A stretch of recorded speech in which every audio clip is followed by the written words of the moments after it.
Good morning, everyone. Unfortunately, I cannot seem to share my camera, but this is Vince Mazzi. I'm Assistant Commissioner for Watershed and Land Management at DEP. Hopefully you can see Lauren Zerillo on your screen, and she's going to go over a few setup items before we start, and then we'll start with their presentation in a moment. So just to let everyone know off the bat, hi, I'm Lauren Zerillo. I'm a regulatory officer here at DEP.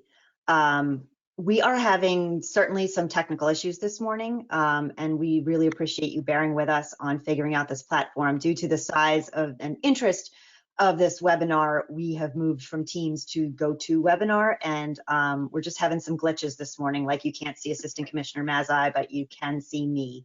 So I wanted to let you know off the bat about that. We really appreciate you hanging with us. You may see some lag, some pixelization, those sorts of things. Our IT professionals seem to think that that is due to everybody's individual connectivity providers. We're seeing from different places, some places have an issue. And again, we really apologize for that. And we apologize and we appreciate you sticking with us for this. But hopefully everybody can hear us and see the PowerPoint presentation, which I think is the central important part here. So we are recording. We are going to use our chat function here today. So what's going to happen is I'm just going to give you some brief overview. Assistant Commissioner Mazzi is going to come on, and then what we're going to ask you to do is if you have any questions that come up during the presentation, to just type them in the chat box. And what we'll do is once the presentation is over, we'll start addressing those in the order in which they're received. We will not be able to see the attendees or hear you, so I think this makes the most sense. And we're very committed to answering all of your questions, so please don't worry if we don't get to it. We will find another way to answer your questions and to address any of your concerns. When you do pose a question, if you could just identify yourself and whatever organization you are with, that would greatly assist us. And, you know, we welcome you. We're happy to have you here. And I'm going to pass it off to AC Mazzi to begin the presentation. All right, thank you, Lauren. Thank you for that. And again, I apologize that I can't seem to get myself on screen, although I'm hearing from some people that they can't see you either, Lauren. So maybe it's just the limitations of the platform. So because of the number of people that were interested, we have over 400 people that are joining. We went to this GoToWebinar platform, and this is frankly my first time using it. So hopefully everyone can see my PowerPoint presentation. Lauren, can you see my screen?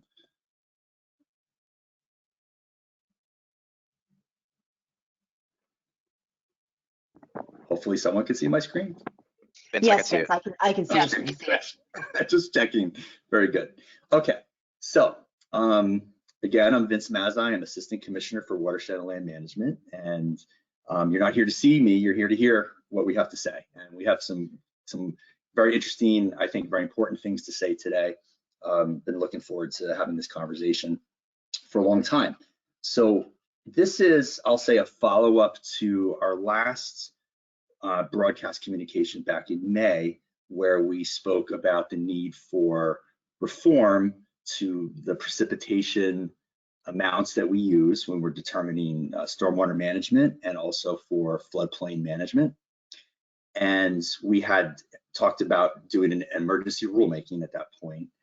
We got a lot of feedback from that, and we felt that it was appropriate to take a step back and look through all of our data and everything that we plan to do. And so now this is an update as to what we propose to do. So I'm going to tell you a bit of a story here of how we got to where we are, and I want to leave ample time for questions. And as Lauren said, if you have any kind of question or comment or concern while I'm talking, please articulate that. I'm happy to jump off and talk to you about that. But we should have a good 45 minutes or so at the end for a conversation. So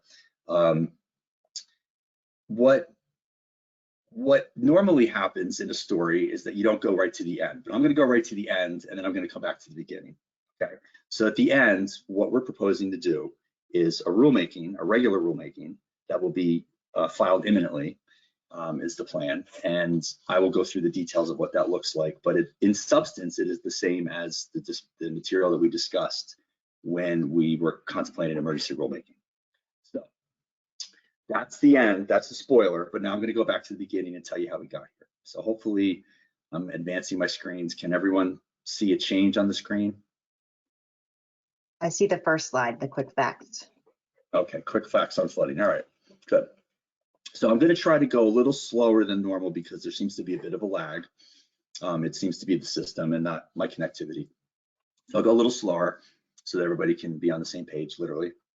So just a kind of a quick facts on flooding, you know, for the background of it, to kind of paint the picture. So New Jersey has significant, serious, chronic flooding problems. I don't have to convince people of that anymore, unfortunately. That used to be something that I had to convince people of years ago, but after enduring many storms and many floods and a lot of damage, everyone understands that New Jersey is at risk. And in fact, we rank as the third highest state in the nation for National Flood Insurance Program insurance claims. Now there's different mapping sources, but if you look at FEMA and you look at their 100-year floodplain, and we're going to talk about all these things and show maps and some of the data, but if we look at just the coverage of the FEMA mapping, that's about 15% of the state, a little more than that, is within a mapped floodplain. Now the problem though is that this publicly available flood mapping that we have, whether it's the state's flood mapping or FEMA's flood mapping, it's not complete. It doesn't show the floodplain on every stream. It doesn't show every stream. It doesn't show every river. And especially in riverine systems where you can have flash floods, having no mapping in some areas means that people don't know that they're at risk.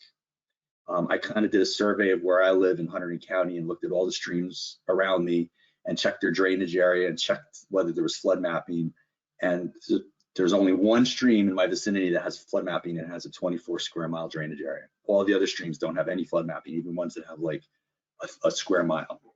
So there's flood risk, but it's not accounted for by the mapping. And I also want to point out too that, you know, there's two different kinds of flooding in New Jersey because we're along the coast. There's riverine or fluvial flooding. I'll use those terms interchangeably. And there's also coastal or tidal flooding. Now, we're not going to focus on the coastal tidal flooding today. There's different dynamics between the two. They result in different flood dynamics, different safety concerns, but I'm going to focus today on our response to the riverine fluvial flooding that we've been seeing, the extreme precipitation that we've seen, the trends that we've been seeing, and what we propose to do in response. So New Jersey, we're blessed with a lot of water, right? Which is a good thing. And that's why there were a lot of settlements, and every settlement in the state when the Europeans came over was on a waterway. And every town pretty much has a stream going through the middle of it because that was the transportation network at the time. And that was a means of power, that was a means of water supply. So pretty much every town has a stream going through it, which means that every town has a floodplain going through it. And so a lot of our population centers are located within flood hazard areas. So even though 15% of the floodplains of the state is mapped floodplain, the actual amount of floodplain is somewhat higher. Not easy to know without detailed calculations or topography. And a lot of our most densely populated centers are in floodplains. So a disproportionate percentage of the population lies within a floodplain. And, you know, let's face it, older development that, you know, houses that were built 50, 100 years ago, or, you know, buildings or roads, bridges, they weren't often built with regard for the potential flood risk, right? There was an acknowledgement of you know, high water marks or some other data, but really we didn't have the means to know whether someone was at risk or not. Now, the problem with flood mapping, and we focus a lot on flood mapping, right? When you buy a house, you go to your bank, you get a loan, your bank says, hey, let's look at the flood map and see if you need flood insurance. If you're not in the mapped flood zone, you don't need flood insurance because the risk can perceive to be low. But the problem is that the flood mapping that we have is based on what's happened in the past. It's based on data that was collected over decades of the past, right? And it's based on the premise that by looking at the past, we can project the future. But we know that's not true anymore based on some studies that we've seen, and we'll go over that today. On top of that, mapping itself was never really a truly accurate predictor of flood risk. It showed you the areas of most flood risk, but it didn't show you, kind of gave you a false sense of security that if you're outside that line on the map that you aren't going to have any flood risk, but that's not true, unfortunately. So it's our opinion that the mapping that we have, whether it's state mapping or federal flood mapping, it's not a sound methodology for actually truly estimating the flood risk. And especially due to climate change, because of increasing precipitation, things are changing. And I'm going to show you some examples of that. So just a bit of terminology. We talk about the 100-year flood, and that's really not a great term, right? It's been largely replaced. Like if you look at FEMA mapping, it talks about a 1% flood. So it's really a flood that within a given year has a 1% probability of occurring. So over a very long period of time, on average, you would get this flood about once every century, right? Hence the term. But really the better way to look at it is to say that with any given year, you have a 1% chance of happening, this flood happening. We talk about 500-year floods. It's more accurately described as a 0.2% flood, so that within a given year, this flood has a 0.2% probability of occurring. And again, on average, this flood should happen about once every 500 years. Now you might have one or two in a row and then nothing for hundreds of years, but statistically, that's the way it plays out. But so we use these terms, but again, it gives people a false sense of security. I like to tell the story. I remember years ago, I was dealing with someone who wanted to build something along the Delaware River. And I told the person how high they had to put their floor of their building. And they said, well, when was the last time it flooded here? And I said, well, the last flood of record here was 1955. So he said, well, the next 100-year flood will happen in 2055, and I probably won't be alive then. So what do I care if my house gets flooded? And it doesn't work like that. It's not like we know, okay, this weekend is when the flood's coming. It's all about probability and risk. And so we're trying to gear our rules to kind of focus on that. Because really, let's face it, there's nothing particularly special about the 100-year flood or the 500-year flood, right? The 100-year flood became common years ago as a means of determining sort of the worst flooding that a structure might endure during its lifetime. So it's a good starting point, right? It's a good place. That's definitely the first place we should start when we look at these things. But floods don't know that they're supposed to stop at that line on the map. And when we saw with Ida as an example, and I'll show you some graphics of that, we saw over and over again that the floodplain went well beyond that line. So people that were outside that line, who roads and buildings outside that line who thought they were safe, were not safe. And that's what's prompting us to do something, because we want people to be aware of the flood risk when they're buying property, when they're renting property, when they're just occupying or developing property. We want them to understand what kind of a risk is associated with the use of that property. And because the incomplete and inaccurate flood mapping that we have, inaccurate in the sense of that it doesn't probably reflect even today's conditions, and it certainly doesn't reflect tomorrow's conditions, it's often difficult to determine that risk. So just to note on the differences between fluvial and tidal, I mentioned that we're going to talk about fluvial flooding today, but I wanted to talk a little bit about the differences and why we're focusing on fluvial. So fluvial or riverine flooding, this is caused by stormwater runoff from extreme precipitation events. Floods and floodwaters are basically moving through the watershed from the upper parts of the watershed down to the ocean. So what you don't want to be in its way. It can happen quickly. You can have flash flooding. And as we saw with Ida as an example, it can cause significant damage and loss of life because people can't really easily plan for it if it's happening very quickly. Coastal flooding is a little different, right? It's caused by tidal surge during coastal storms. Obviously, there's significant damage, but the damage is caused by wave action instead of water moving from point A to point B. It's driven by wind and other forces. And it generally doesn't happen quickly. We know, watching the Weather Channel, when there's a likelihood of a hurricane hitting, there's evacuation routes, and it's whole communities that are working together to deal with flooding issues. Some of the communities on our barrier islands, the entire municipalities within a floodplain, where in riverine or fluvial flooding, you might have only a certain small percentage of the town where maybe there's a lot of dense development, but it's a relatively small percentage of the area of the town that's subject to it. So it's a completely different world. And so we're focusing today on fluvial flood risk. As I mentioned, most state and FEMA flood maps are based on past hydrology. Our mapping is not complete. It doesn't cover all the floodplains that we have in the state. And it underestimates today's flood potential, in our opinion.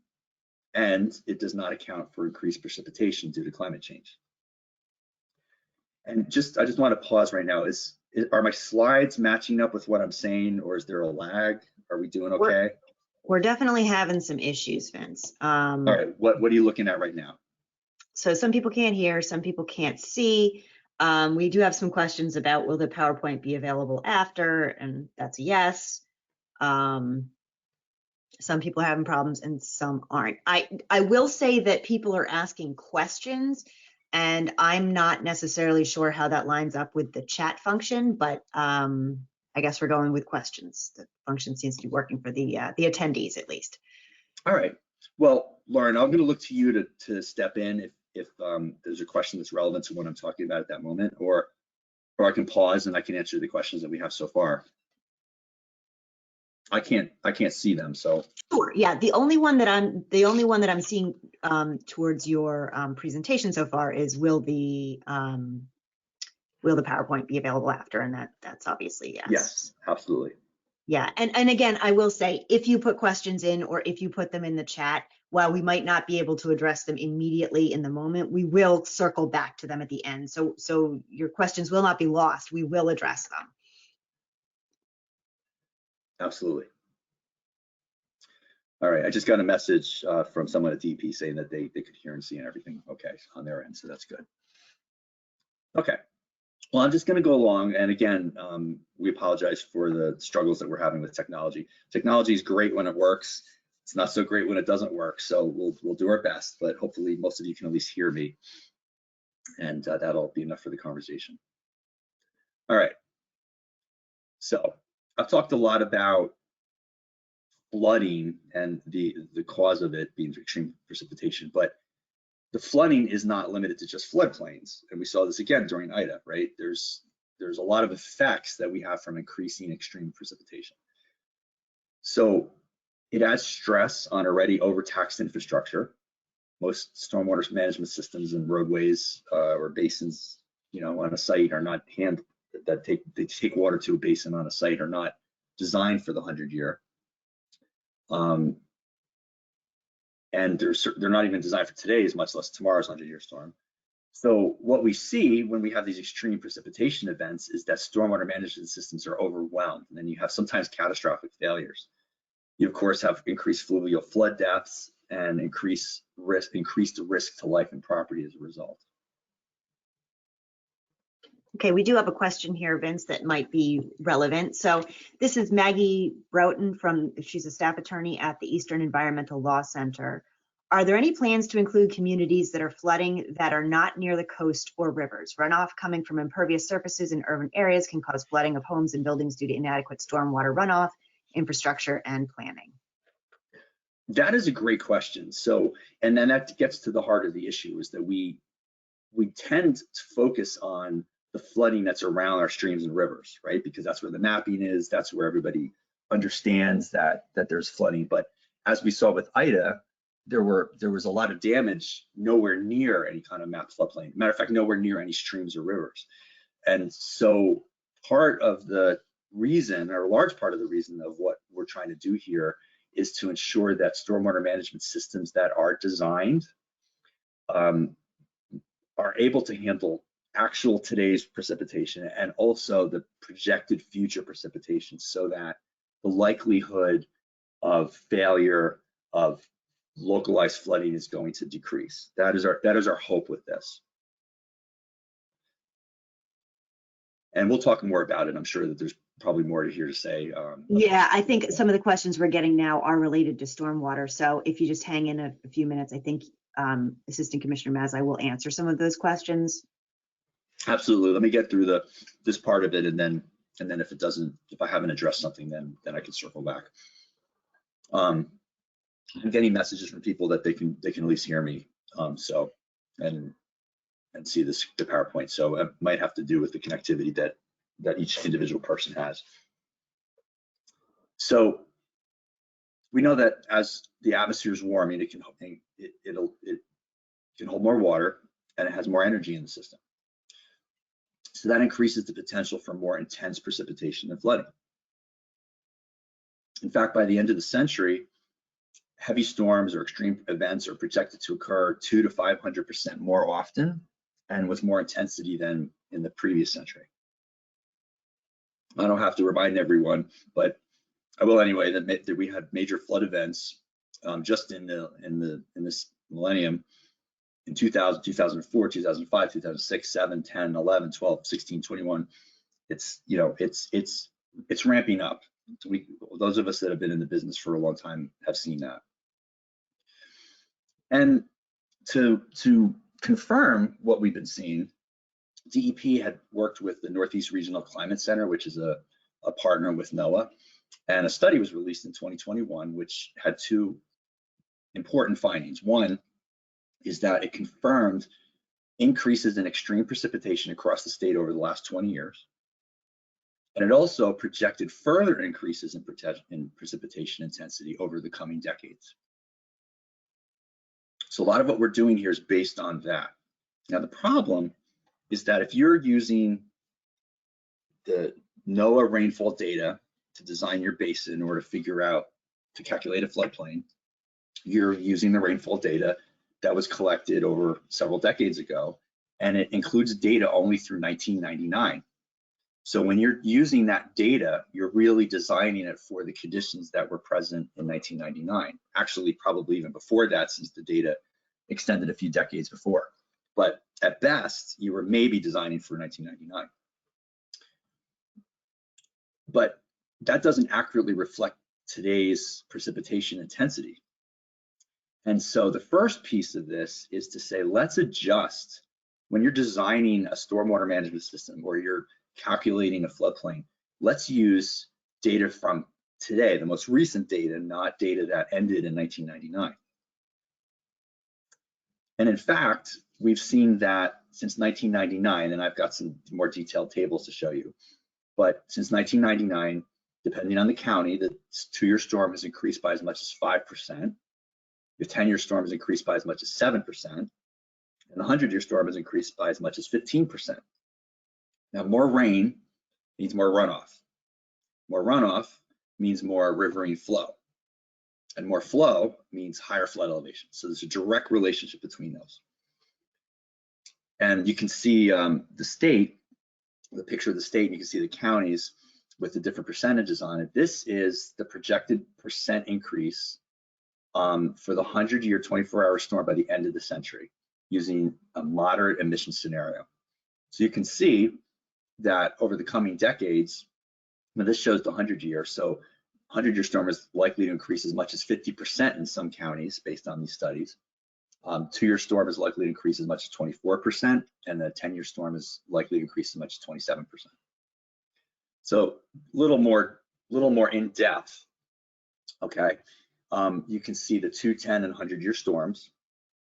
And Vince, can I just clarify really quickly? Somebody asked if we are using the results of the precipitation study done by Cornell for DEP. Yes, absolutely. That is the study of which I speak. So can you see the charts, Lauren, on your screen? Yes, I can. Okay, good. So on the left, you see adjusting 1999 rainfall to 2019, because that's the data that was used for that study that I spoke of, goes up to 2019. So you can see we'll say the adjustment factor, right? So if you're in Atlantic County and you're designing for the 2-year storm, you would increase the precipitation that's listed by NOAA by 1%. In Burlington County, it actually goes down slightly. But in some counties, you can see that it ranges up to maybe 5%. Same thing with the 10-year storm, 100-year storm. As the larger the storm gets, the more the deviation from the 1999 data becomes. Then on the right side, you can see adjusting 1909 rainfall for 2100 projections. So you see the 210 and 100 again, but these numbers are a lot higher because this is based on what the Cornell study suggested as the likely upper end of the likely amount of increase in precipitation by the end of the century. Now, why did we pick 2100? Why didn't we pick 2030 or 2050 or 2070? Most homes, buildings, businesses, roads are just have bridges. They all have a design life. A lot of us live in houses that are 50, 75, 100 years old or plus. We drive on roads that were initially designed decades and decades ago, and they're still being used. There's bridges in my vicinity that are 100 years old. So we want to make sure that when people are designing new structures or redeveloping structures, that they're not just looking at today's conditions, because we know that things are changing, right? We can't just look at that past data. We have to be forward thinking in our planning. So forward thinking in our planning. So what our hope is that when someone's designing a road or a bridge or a Wawa or a house or a power station or a nuclear power plant or whatever is being built, is that it's designed not just to anticipate today's extreme precipitation, but future precipitation. Now, I'm going to spend a little time talking about Tropical Storm Ida and how this kind of illustrated. Let me just ask kind of a relevant question here for you too. So Bill Shadle has asked, to the average person, these don't seem like large numbers. Can you explain what makes them concerning? Well, if you're designing a stormwater management system, and let's say you have to increase the amount that system has to handle by 50%, right? So you've got a development and you have 50% more rainfall. So that means that the amount of volume of runoff that you have to deal with is going to be larger, and that can lead to larger BMPs. That can lead to larger pipes. That can lead to larger bridge openings and whatnot. So it also affects flood elevations, and we'll talk about that in detail later. But if your flood elevation is increasing, if the flood elevation that we use is what we're proposing to use is 2 feet above what we do today, then that means that the floor of buildings, the travel surface of parking lots and roads would need to be designed so that it's 2 feet higher than it otherwise would have to be. So there's some added cost. We can talk about the economic side of it, but our analysis shows, and when we do this rulemaking, you'll see a very robust economic analysis that shows that that demonstrates, we believe very, very cogently, that the added cost of designing for future conditions today is more than offset by the losses that may occur if it's not designed for that. So I think that gets to what your question is, but I think as we go on, we'll get a little more detail. Maybe we can focus on it more. Yeah, thanks, Vince. And just so everyone knows, I am holding a lot of questions until the end. I'm just trying to pop some in here that I think can be cleared up quickly. Yeah, and Lauren, feel free to jump in if you need to, okay? Okay, so I probably don't have to remind everyone about Ida. Now, I do want to say that, depending on where you were in the state, Ida could have been a 50-year storm, a 100-year storm, or a 1,000-year storm, right? Where I lived in Hunterdon County, I looked at the gauge that was close to me, and the rainfall during the peak of it was off the charts. It was literally off the charts. We couldn't even figure out what the recurrence interval was of it. So we're not basing everything that we're doing on what happened with Ida. It's bigger than that. It's broader than that. However, I think Ida is a great example of what we saw and what, unfortunately, I believe are going to see more of, and what I think we need to plan for. So the remnants of Tropical Storm Ida. Now, I just want to kind of put even that term, wasn't a hurricane, wasn't even a tropical storm when it hit New Jersey. It was the remnants of a tropical storm. It was a really bad thunderstorm. And it passed through pretty quickly, and it left all-time high records for rainfall in some areas, right? Newark had the all-time record for highest 1-hour rainfall. Through Hunterdon, Essex, Middlesex, and Union counties, there was 10+ inches of rain. So what happens is when you have this much rain falling in such a short period of time, the storm sewer systems can't handle it. I mean, how could they? So they all overtop. You've had flooding in areas that never had flooding before, and the streams and rivers couldn't convey the water that they were receiving in such a short time. So more than 12 rivers in that area exceeded their 100-year flood levels. And there were 30 people that died directly because of flooding. Now, in Sandy, I believe the number was 37 people in New Jersey that lost their lives, but that wasn't all directly from flooding. In Tropical Storm Ida, because the flood happened so quickly, people did not have a chance to get out of their homes. A lot of people were trapped in cars. You know, we've probably all heard horrific stories of what happened to people or people that we know during that time. And here's a great example, okay? I mentioned I live in Hunterdon County. So here's a picture that was taken from the parking lot of the ShopRite on Route 202 in Flemington. Now, if you can see the screen, on the left side is just a map, you know, Google map, and it shows you where the streams are. And you can see hopefully where the ShopRite of Flemington is. Hopefully you can see my cursor here. There's no stream anywhere near this, but there was 3 feet of water on Route 202 and it went into that parking lot. So where did this water all come from? It wasn't coming from the streams. It was all the runoff from the historic development in Flemington that maybe didn't have proper managed stormwater management controls because it was built historically years ago without some of that. A lot of impervious surface, all draining down to Route 202 because that was the low point, and nowhere to go. So Route 202 became a river for a while. And there were deaths on 202 as a result. There were people trapped in their cars who drowned.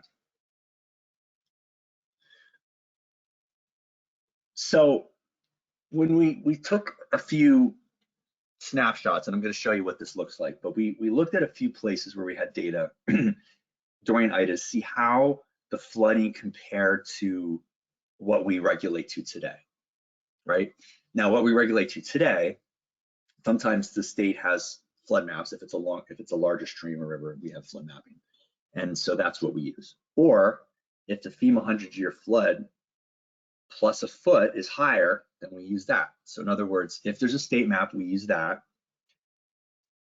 Or if there's a FEMA 100-year map and you add a foot to it, we use that. Now, sometimes there's no state map, and so we just use the 100-year flood elevation plus a foot. And that's what we call our design flood elevation.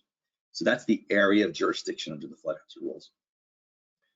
This case studies that I'm going to show you, the average elevation is 3.1 feet above FEMA's 100-year flood elevation. So that's over 2 feet higher than the current design flood elevation. And I'll show you why this matters. Here's a screenshot of the Raritan River in Bound Brook. There's a USGS gauge at that location. And there's a lot on the screen here that I could go through, but if you can see on the left where it says historic crests, you can see that Ida matched Hurricane Floyd in 1999, which was at that time by far the highest elevation recorded in Bound Brook. In 2011, I guess there was that Irene. I guess it was pretty close actually, but you can see that Ida peaked at this elevation, which is about 3 feet above the 100-year flood and even above the 500-year flood. What I think is most relevant here is that at this location, the 500-year flood, as mapped by FEMA and the state, has been exceeded 3 times since 1999. So if you're having 3 500-year floods in a 23-year period, 22-year period, to me that says that there's a problem with the statistics because they're all based on, again, past events. And so we can't really accurately, using the mapping, predict what's going to happen in the future without some adjustment factor.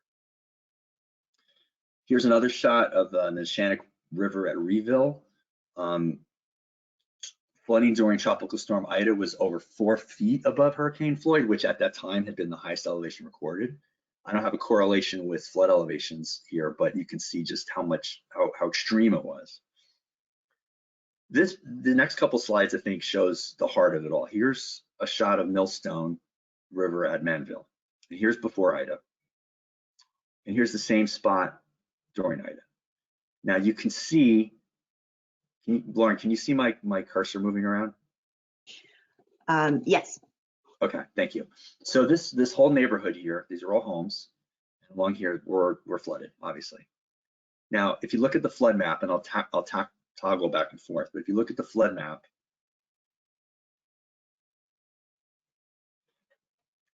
the blue represents the 100-year flood.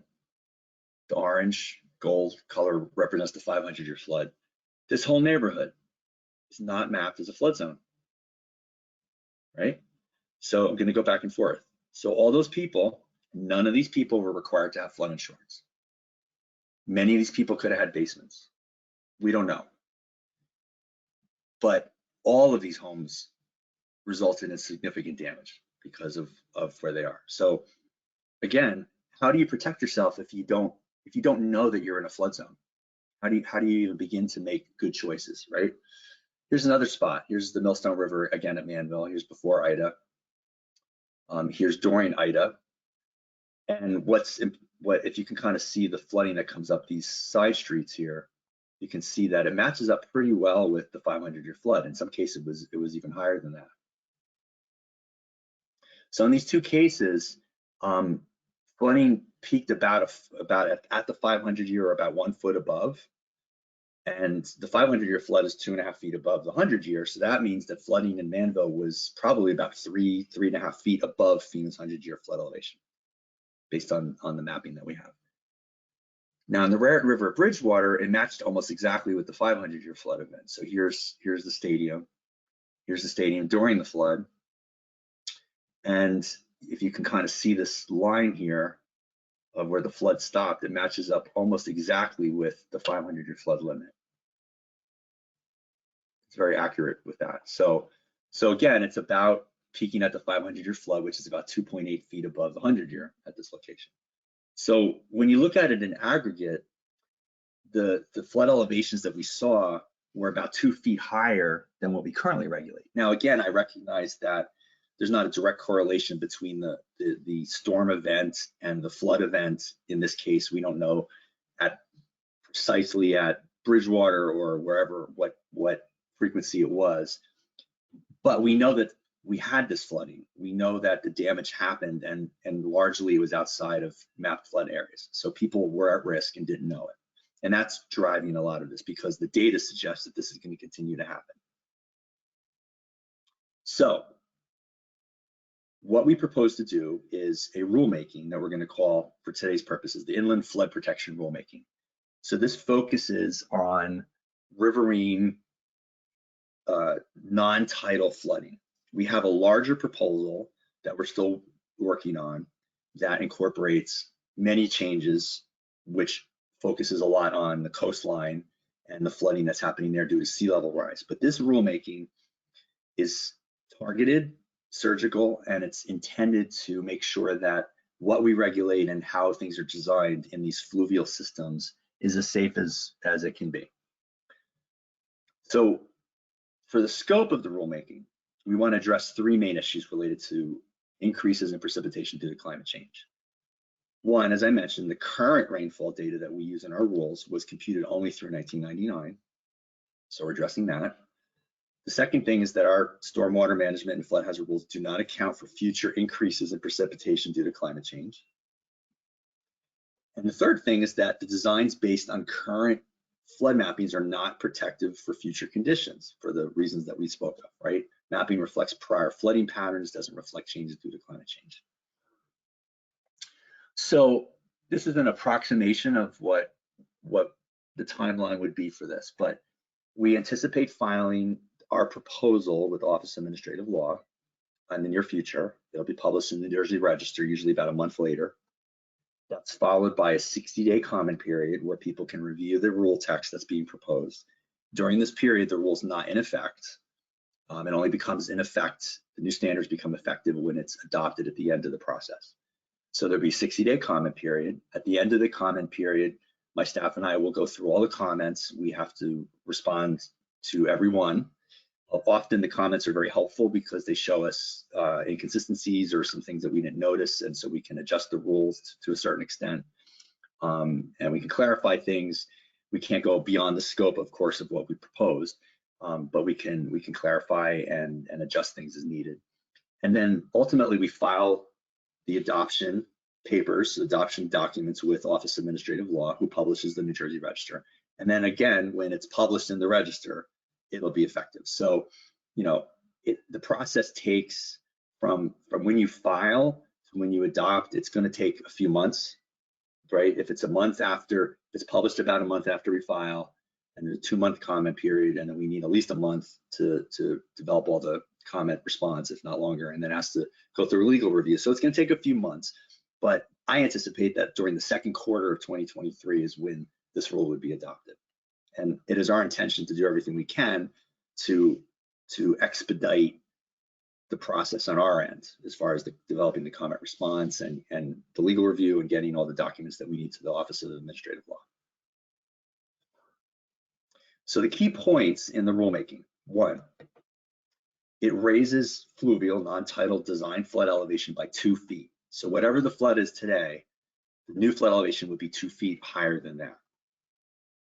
Now, if there's no map and you have to calculate the floodplain, right, which is often, you know, the engineers on the phone will know method 6 in the flood hazard rules, where you compute the 100-year event and you add 25% to it.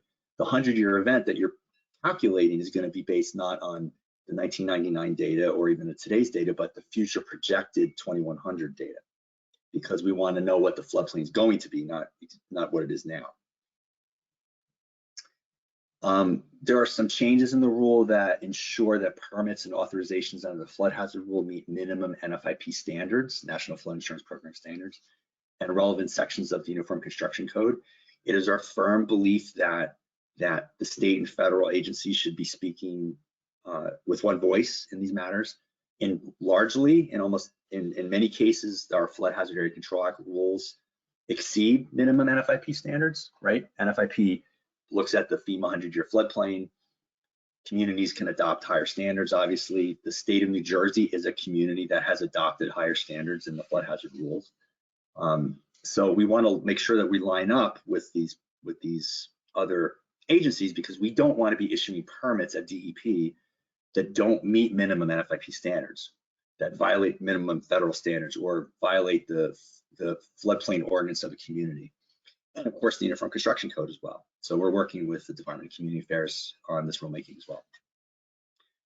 And the fourth thing, and this is very important too, is that it requires that stormwater BMPs, best management practices, need to be designed to manage runoff for both today's storms, because we want to make sure they work today, and also for future storms. So the adjusted 2019 data from 1999, that's today's storm, is the 2019 data.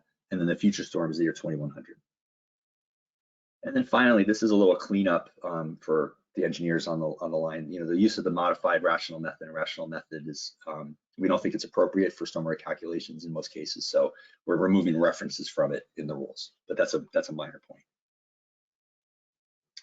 So why are we doing this? Okay, 3 main points. One is we want to ensure, to the best that we can, that new investments in buildings and roads and infrastructure are suited to manage today's rainfall, runoff, and flooding, and the likely future conditions over the life of the asset. So we also anticipate that by doing this rulemaking, it'll support the wise deployment of IDA recovery money and water infrastructure investments. And it, very importantly, it informs new development and reconstruction. It does not apply to existing development. So one of the questions that we get a lot is, you're raising flood elevations 2 feet, so you're going to make me raise my house 2 feet. And unless you're building new or reconstructing, or if it's in the case of a building, it's substantially damaged or you propose a substantial improvement, then this is not going to affect you, not directly, right? So if you, and it's not going to affect flood insurance rates, because this does not change FEMA's flood maps. It adds what I'll call a factor of safety on top of the flood mapping, so that we can ensure that people are safe in the future, right? So it's not going to increase flood insurance.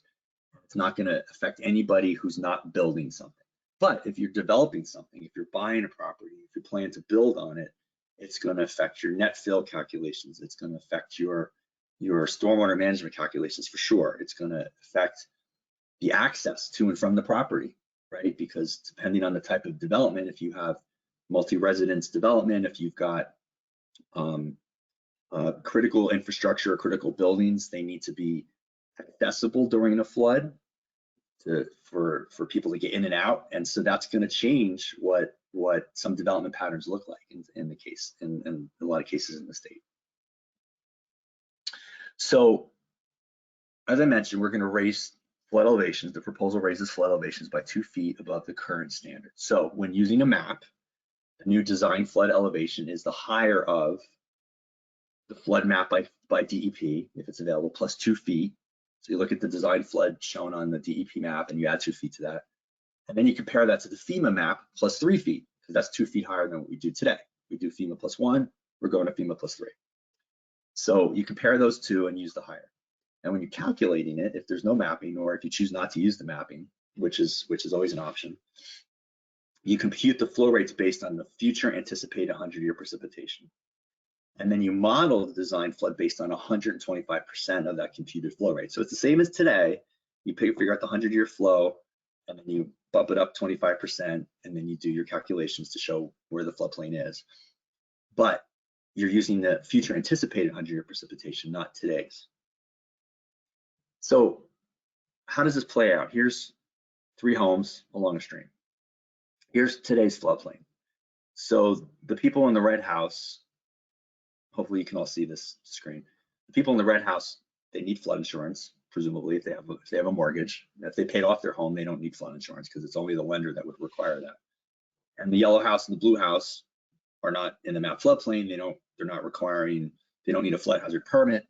They're not required to meet by anyone to need flood insurance.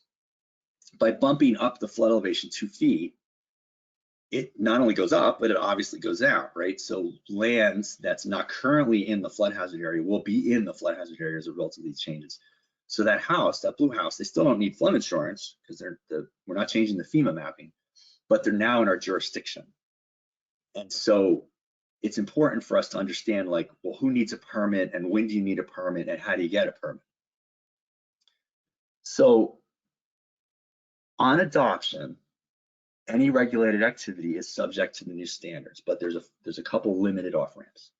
One seems kind of obvious, but it's important. If you have an activity that's part of a project that has a valid permit, then it doesn't affect you. So if you got a permit before, if you got a permit already under the current rules, you're fine. Now that means not just the thing that you got the permit for. I'm gonna go back a slide, but in this case, let's say that your flood hazard permit was for a 3-unit subdivision, right? The blue house, the red house, and the yellow house, okay? The blue house is now in. Now you didn't get a permit technically for the blue house because it wasn't in the floodplain before. But because the subdivision was covered by that permit, the blue house is grandfathered, and so you don't need to come back to us for that because you have a permit for everything that you needed at the time that you applied. The second off-ramp is that if it's a regulated activity that's part of a project that does need a permit and you submit a complete application for it prior to the adoption. So I'm just gonna make up a number. Let's say that the rules adopted on April 1st. So if on March 31st, you submit a complete application for a permit, it's not gonna be subject to these new standards. Now, I will strongly recommend that you consider making sure that your homes and buildings and roads and infrastructure meet the new standards, because we believe very strongly that this is what will happen. But the regulatory requirement will not kick in until the adoption. And then finally, if the regular activity is part of a project that didn't need a permit, right? So let's say that your whole development was located outside today's floodplain and you received all the necessary permits from the state, federal, local government, so you're shovel ready and you've actually started doing some construction on the site. If you started to work prior to the rulemaking, and the rulemaking doesn't affect you. So those are the only 3 ways out from the new standards. Now, very importantly, we'll talk about stormwater now. As I mentioned, this all affects your stormwater management calculations, your 2, 10, and 100-year designs. So today, you would have to show, you compare existing and proposed conditions for the 2-year, the 10-year, and the 100-year event. You're now going to have to show, instead of 3 sets of calculations, it's going to be 6 sets of calculations. It's going to be today's 2-year, today's 10-year, today's 100-year. and then the future 2-year, the future 10-year, and the future 100-year. And so you're going to have to design your outlet structures and your piping systems to accommodate this range of storms. Now, if it's a major development, that's when the stormwater management rules kick in, right? A major development is an activity that disturbs more than an acre of land or more than a quarter acre of impervious surface or motor vehicle surface cumulatively. So if you're a major development, this affects you unless, one, you need a flood hazard permit or coastal zone management permit or wetlands permit or highlands approval, and you submitted the application prior to the adoption. So same as flood hazard is that you needed a permit, you applied for the permit before the adoption came in, it was a complete application, you're good. Second thing is if you didn't need a DEP approval, because obviously major developments happen outside the floodplain, outside wetlands, outside the coastal zone. So if you don't need a DEP approval and you've received certain local approvals pursuant to the municipal land use law, and that's all, you can go to section 1.6 in the stormwater rule to see that. It's the same structure. If you didn't need one and you've achieved those certain local approvals by the date of adoption, your grandfather. Now, it's important to note that municipalities have to amend their municipal stormwater ordinance within 1 year of adoption. But projects that are covered under the residential site improvement standards have to meet the new standards upon adoption. There's not a year gap because unless they're covered by the exemptions above, the residential site improvement standards, because they point to the stormwater management rules and they incorporate them, it'll happen immediately for residential projects. So I'm going to talk a little bit about the potential impact on stormwater BMPs, and it's not easy to estimate. And then I just have a few more slides, and then we'll go to questions because I'm sure everybody has a lot of questions. So what is the impact of the proposed rule on stormwater management? So accounting for the existing increased rainfall, so the adjustments from 1999 to 2019, seems to, in the calculations that we've done, the limited calculations that we've done to see what it looks like on a given site in a couple of different scenarios, it seems that it's a nominal change because the rainfall amount has not changed much in that 20-year period. It's changed, but it's not changed in a huge way, so it's not going to change the size of BMPs significantly, in our opinion. So greater runoff and flood control can be achieved in general with small increases in the amount of property that's required for stormwater controls. Now, the regulations obviously would be deployed in a manner consistent with Executive Order 100 and approach the utilization of flexible standards, right? So the risk in general, whether it's this rule proposal that we're talking about or the future one that will come out subsequently to this, all of the design standards, all of the requirements are intended to be commensurate with the level of risk. So we did 2 case studies internally, and there are a lot of variables in all of this, right? So what we tried to do is we said, let's take the worst case scenario that we could see. Sussex County has a projected 50% increase in the 100-year storm. That's the worst. That's the biggest increase, biggest deviation from today's rainfall that's projected by Cornell. So let's say you take a 2.5 acre site. I picked 2.5 acres because that's the maximum size for BMPs. So you would manage 1 BMP. So let's say it's a forested, undeveloped site, Sussex County, and you pave the whole thing and you put a warehouse on top of it. So it's all impervious. It goes from no impervious surface to 100%. So there's 4 soil types that we analyze, right? Soil A is the most permeable, soil type D is the least. So we designed, we had to assume things like the slope and the time of concentration and a number of other things, but whoops, let me go back. But we said, okay, based on these numbers that we've picked for this hypothetical site, those percentages that you see in the top corner is the percent of the site that would need to be covered by a BMP to deal with the volumetric increases due to runoff, right? So it varies based on the soil type. Interestingly enough, B and C are less than A and D. It just worked out that way. So that's our starting point. right? It's not, I'm not saying every site is going to be like this, but that's our starting point for this analysis. And we said, all right, let's take all of those things and only change one thing. We'll adjust it to the 2019 data. And what size of the site, what amount, percentage of the site would be required for this BMP? And you can see that it goes up for A soils, nothing. For B and C or B and D soils, 2%, 0.2%, and then for C soils, 0.4%. So again, a nominal increase because the volume is not increasing much.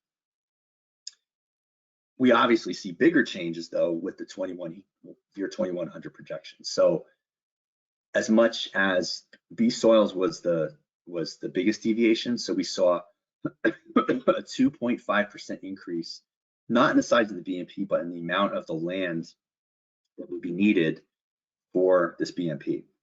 So it might end up being, say, a 20% increase in the size of the BMP. Again, I'm not saying that this is going to always happen because you can, depending on your groundwater, depending on a lot of different factors, you might be able to go deeper without really getting much bigger.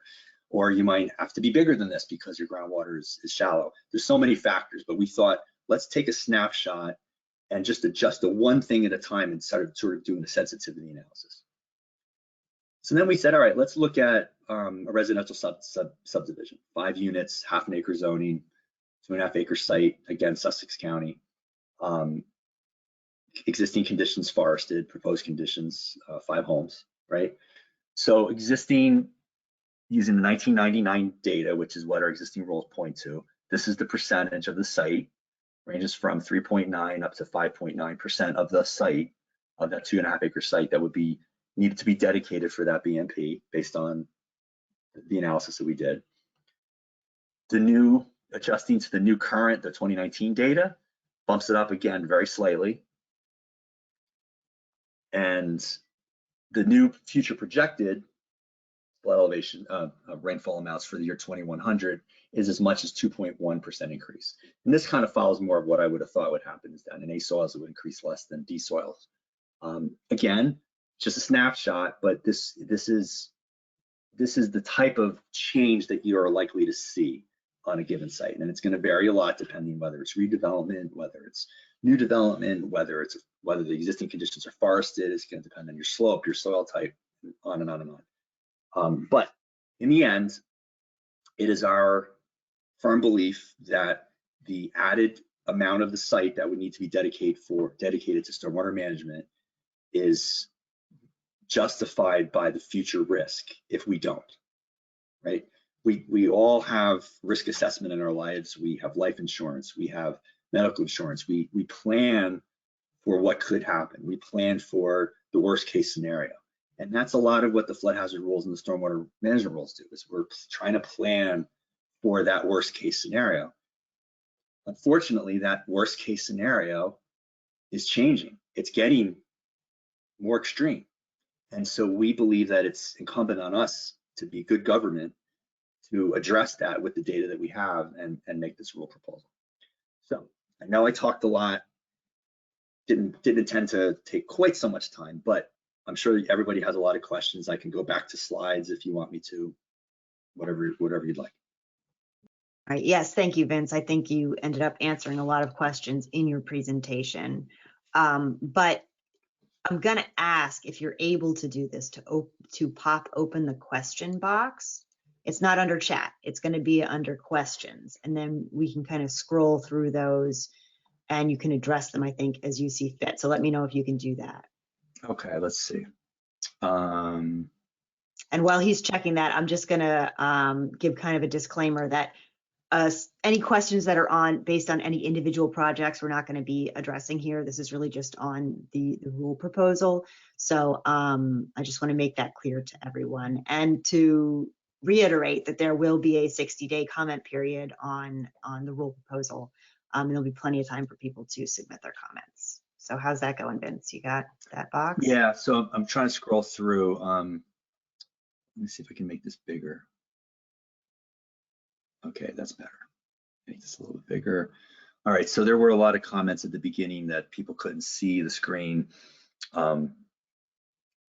Hopefully everyone can at least hear me. And as Lauren pointed out, we're gonna make the PowerPoint presentation available to everyone. And I apologize for the technical difficulties that we had. Let's see. So Catherine McCaffrey says, New Jersey is extremely short of affordable housing, and a major affordable complex was constructed next to Elizabeth River in Elizabeth. During Ida, that complex was inundated by 10 feet of water, drowning 4 people and dislocating 600 people.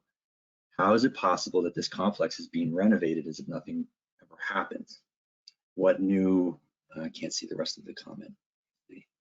What new vulnerable people will be put in harm's way? We need new rules that reflect current realities. I agree completely. And that's why we're doing this rulemaking, right? We want to make sure that when redevelopment happens after storm, when damage occurs and people are retrofitting and renovating, that it's not just putting back what was there. And let's face it, you know, even with the stormwater management side of things, we could propose a rule that says no one can have any more stormwater runoff on any new development. You have to boil the water away or reuse it completely or something. We could come up with this, let's say we came up with a standard.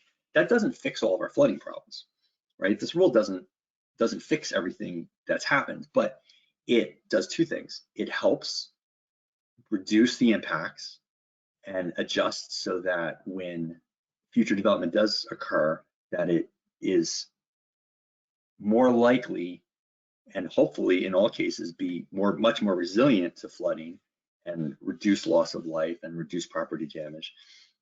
And second, it helps people understand the risk when they're buying property, when they're deciding where to live, where to work, you know, where to commute, what roads to use on the way home. I mean, think about the last time that you went to a hotel with your family. Did you look at a flood map to see if the hotel was in a floodplain? I do, because I'm weird, but most people don't do that.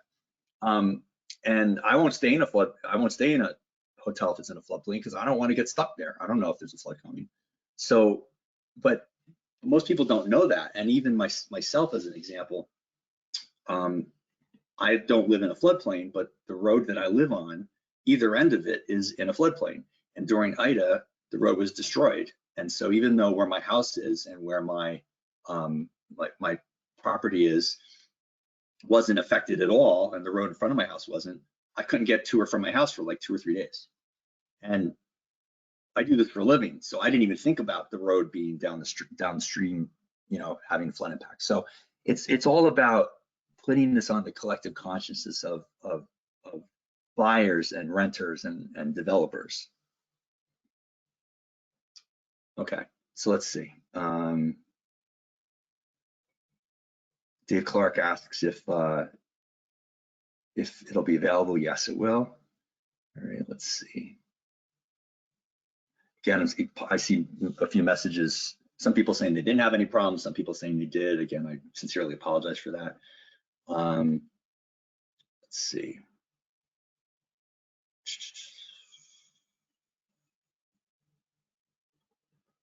I'm just going through the list here. Bear with me. Most people seem to be okay. I appreciate all the feedback from everyone.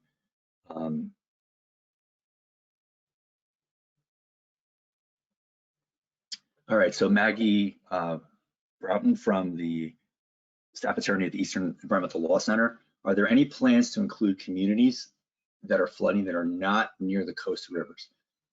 Lauren, is this the comment that you had made before? Yes. That is the comment that we made before, but there are a few questions in here relating to will there also be a session separately addressing tidal flooding and the proposed regular, So yeah, it's my anticipation that when we are ready to propose the rest of the NJPAC rulemaking, which will cover sea level rise issues, you know, increases in flood elevation along the coast, areas of permanent inundation that are likely to occur by 2100, we'll have a similar information session. And honestly, these things help us, I think, as much as hopefully they help you, because you know we need your feedback. We want to make sure that these rules are reasonable, that they work, that they're achieving the goals that they're intended to, and so having this feedback is invaluable to us.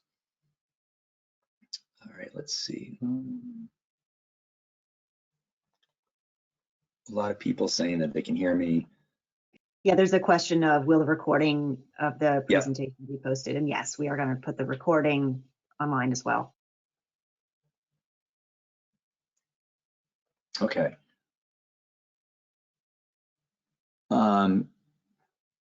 Governor Murphy promised new maps 2 years ago. How much work has been preparing them? So that is a great question, because people will say, well, okay, so you're saying that I have to take the FEMA map, and instead of adding a foot to it, I add 3 feet to it, and that's the new floodplain. Well, how do I know if I'm in it?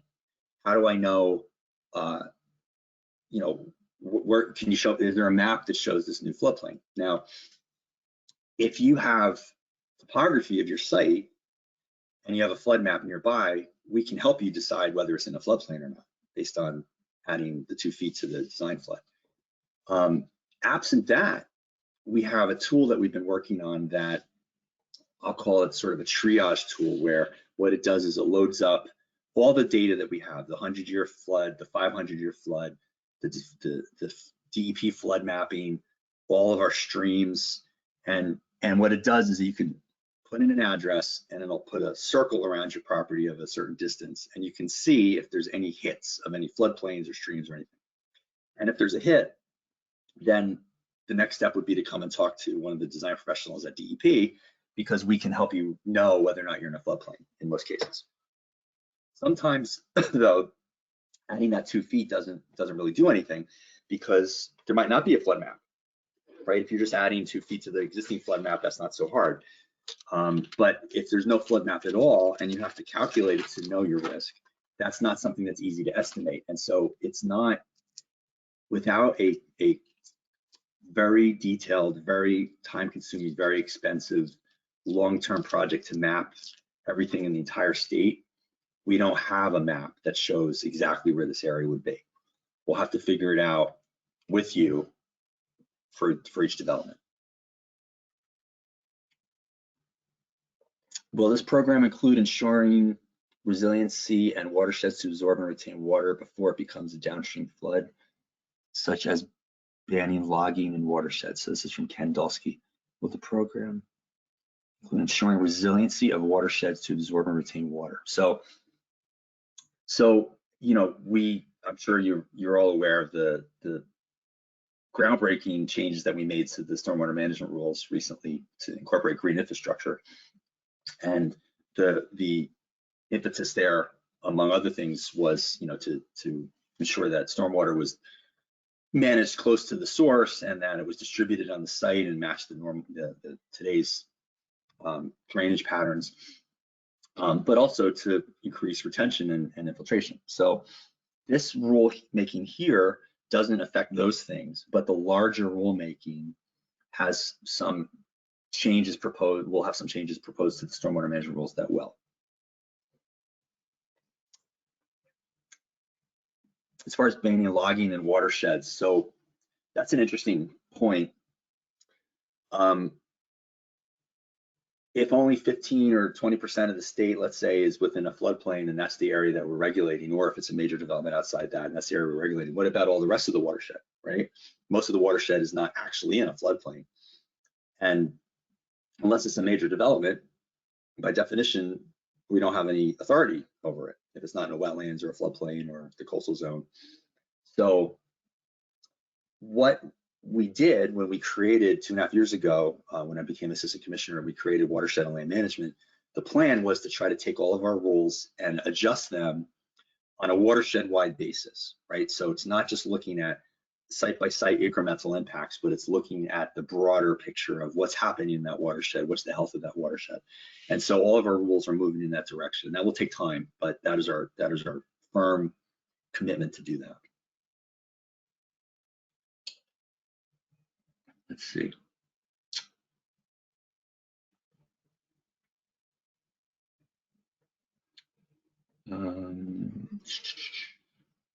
People mentioned, a lot of comments are just based on they can or cannot see me, or so if I'm skipping over something, I apologize.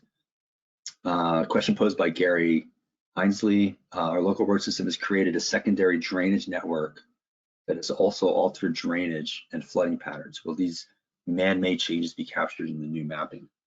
So you're right. A lot of roads have roadside ditches, and they can drain large amounts of water, and they can create, they can concentrate water in places where it might not have been concentrated. And again, the rules don't actually provide mapping, but they show you how to determine where the floodplains are. And so if you have a roadside ditch, or if you have a stream that is not mapped, you can talk to one of our engineers at the state, and we can look at the site, look at the topography, look at the drainage area, and we can give you a lot of guidance as to where you should look and what the floodplain might be like. Let's see. Wow, these are really good questions. I wish I had like all day to answer these. This is great. I promise you that I will read all of these questions to myself if we run out of time, because I know we only have about 20 minutes left. Lauren, is there a way to comment, if someone can actually comment, say something during this? You mean verbally? Yeah, is there a way for them to raise their hand? And no, there really isn't, unfortunately. Okay. And we are going to develop some FAQs as well, right? So maybe that we can work on too. On like answering these questions? Yeah. Yes, absolutely. Let's see.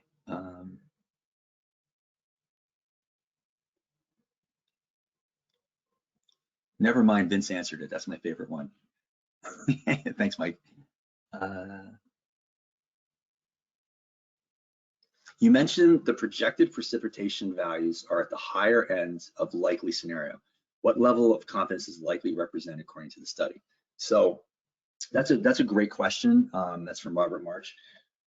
So when you look at the statistical analysis, and we have the same kind of layout with our sea level rise projections, right? You've got different probabilities of change, right? So you would say, generally speaking, that if something had at least a 17% chance of being exceeded to an 83% chance of being exceeded, that inner 2/3 of the bell curve, that's what would be the likely range. I'm not a statistician, so I'm hopefully explaining this correctly, but it's sort of like the inner 2/3 of your data set, okay, of your range. And this is the high end of that range. So what this means is, just like we're doing with sea level rise, is that there's only a 17% chance that precipitation will increase by more than what we're proposing. But there's a likelihood that it will be as much as the amounts that we're proposing. Hopefully that answers your question. Jeff Tittle, shouldn't land use cover data be used in stormwater data? Since loss of forest cover in fields will add more runoff, the 1955 Delaware floods would be higher today because of development and loss of open space. Absolutely. So, and that's a really good point, because now when you're calculating the floodplain itself, you're looking at the entire watershed, you're looking at all the land uses as they are today, and the soil types and the ground cover and whatnot, and the amount of impervious surfaces they are today. So when you're calculating it, there's a high level of confidence that it's going to be accurate. If you're using mapping that's based on past conditions, which I think is what you're getting to, Jeff, is okay, well, this flood that happened in 1955, if we had the same rainfall today, you'd have a much bigger flood. And that's probably true, because there's been a lot of development since 1955, and a lot of it probably occurred before stormwater management rules were the thing in Pennsylvania, New Jersey, New York. So that's why by taking, we had two choices really. We could say all the mapping is wrong and everybody has to calculate it themselves, but we felt that was not cost effective for most people, right? If you're building one home on the Delaware River, it's for you to do an analysis of the Delaware River, right? And until the state could reanalyze all these streams, it would take a long time. So we felt that we wanted to give people a choice. You always can, and we always encourage people to calculate it themselves. But if you want to use the maps, then by adding these factors of safety, we believe that we'll be capturing the increases that have happened and will continue to happen through the end of the century. So it's not a perfect match, right? Because adding 2 feet along the Delaware River is different than adding 2 feet along a tiny creek, right? So it's not a perfect way to address it, but using the mapping, it was really the only way that we could address it.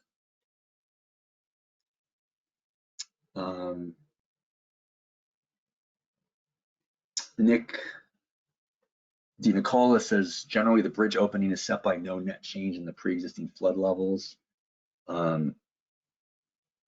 So yeah, it's interesting. If you're designing a bridge, right, you're looking at today's conditions, and you're looking at making sure that there's no, 2 things. One is that there's no offsite impacts downstream or upstream based on the change that you're doing, right? So if you make the bridge smaller or larger, the opening, then you're passing more water or you're constricting water, so you might be changing the flood dynamics. So you're looking at today's flood and making sure that that doesn't occur. So you continue doing that, but what you would need to do then is look at the future flood and make sure that it's not happening. Now, it depends a lot on bridge geometry. If it's already being overtopped during today's 100-year event, then being overtopped by this larger event probably isn't going to change the offsite impacts. It's probably going to the impacts are probably going to be attenuated a bit because it's being inundated by much more. But you could have a situation where a bridge or culvert passes today's 100-year event, but will not be able to pass the future event, and so it overtops, and so now you have a level of service issue. You might have some local flooding that you weren't going to experience before, so it can get complicated.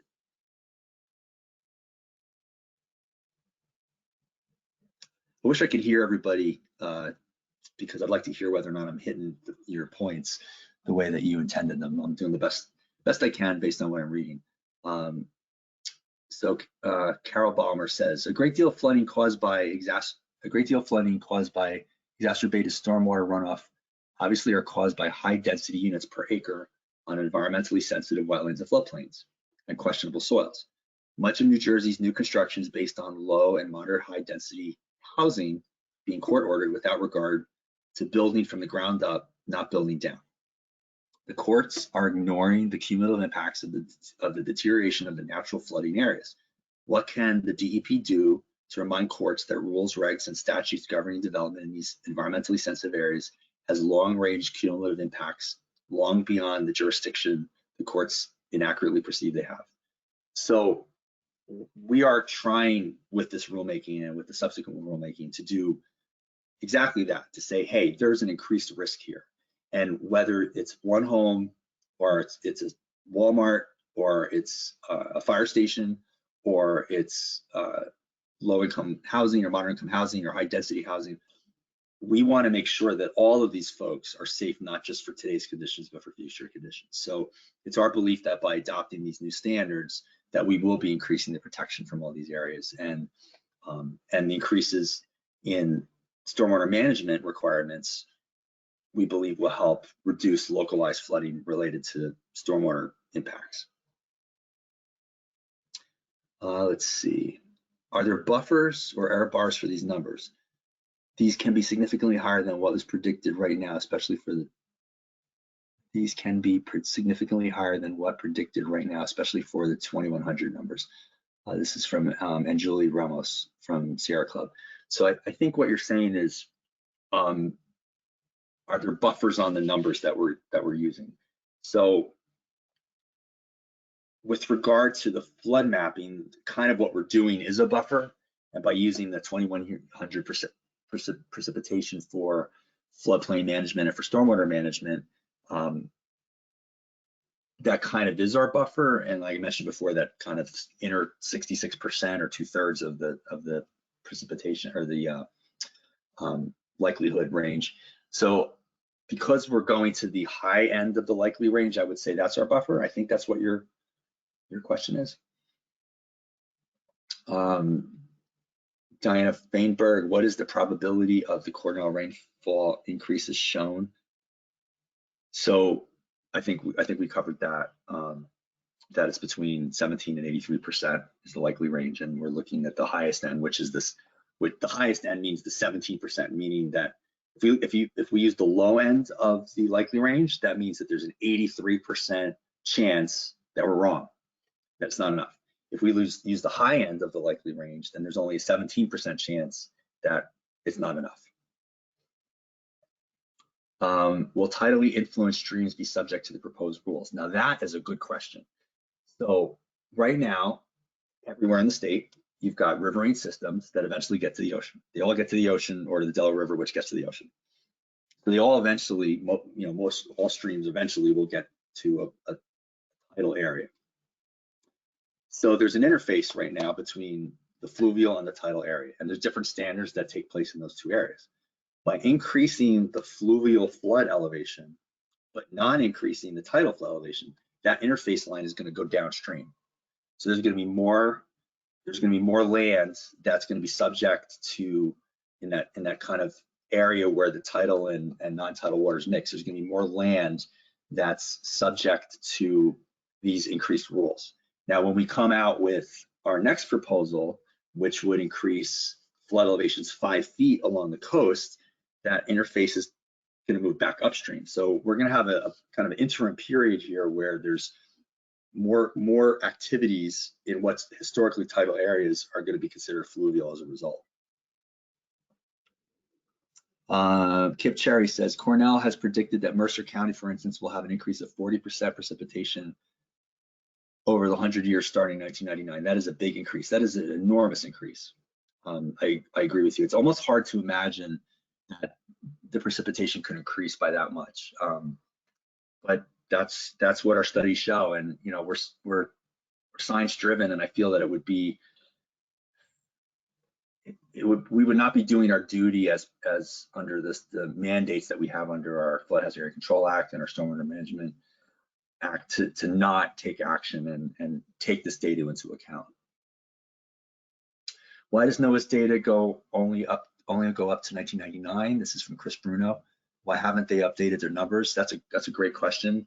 I remember, so when I started at the state in 1988, we used the numbers that were available then, and the 100-year storm was like 7.5 inches pretty much in the whole state. And then they adjusted it in 2006, I want to say, to include data up to 1999, and they have not changed it since then. I don't know what their plans are to change it, but if they do change it, that's something that we'll account for in the rules, because we obviously don't want factors of safety on top of factors of safety on top of factors of safety, right? So if the NOAA rainfall is adjusted to account for today's conditions or future conditions, then we'll acknowledge that. From Diana Feinberg again, do you anticipate additional rule proposals addressing coastal tidal flooding? Yes, absolutely. That'll be the next big webinar, and hopefully by then we'll have all of our glitches worked out. Lauren, should I just keep going? I'm not going to get through all of them, but yeah, I would just keep going. Yeah, we only have 5 minutes left, so it's up to you if you want to scan them and see what you want to do. But yeah, okay. And just make sure everybody knows they have an opportunity to get them answered somewhere. I do promise you that I will read all of these things and consider all of these comments, because you're all raising very interesting points and good points. Do you plan, this is from Diane Jansen, do you plan on having required education for town councils, planning boards, and zoning boards? In Englewood and Bergen County, projects are being approved based on the 1999 precipitation. Our main street was a river, yet our building ordinances are the same. What else can we do? So yeah, as I'm a big advocate for going out and telling the world this is what we're doing, and this is why we're having these information sessions, right? We're having this webinar today. We have a repeat of it tomorrow night. If you want to see a rerun of it and hear the questions people have, please feel free to join in on that. And we have some targeted meetings next week, and it's my belief that it's important for the state to be able to communicate effectively to local communities what the risks are, what the regulations require, what the regulations don't require. In the past, when we've amended our rules, I did a lot of tours of the state, doing talks at different locations, county engineers, different county emergency management offices and whatnot. So we can definitely do that after this rulemaking. Let's see. William Bill Salmon, how did IDA floodplain elevations compare to the Green Book flood control project elevations? That's a great point. I don't know. I think we need to look into that and see what that looks like there. I don't know how the Greenbrook watershed was affected by IDA, if it was the same intensity as other places. I would assume it was, more or less, but I'll have to look into that. That's a great point. Richard Burrow, was any study done to compare development and undeveloped catchments? And if so, were the developed catchments studied to review the effectiveness of the regulations they were developed under? So I think you're getting at developed and undeveloped catchments. So I think what you're getting at there is, I guess you're getting at like undeveloped areas that are being caught up by your stormwater management system and whether or not it's effective for those areas as well.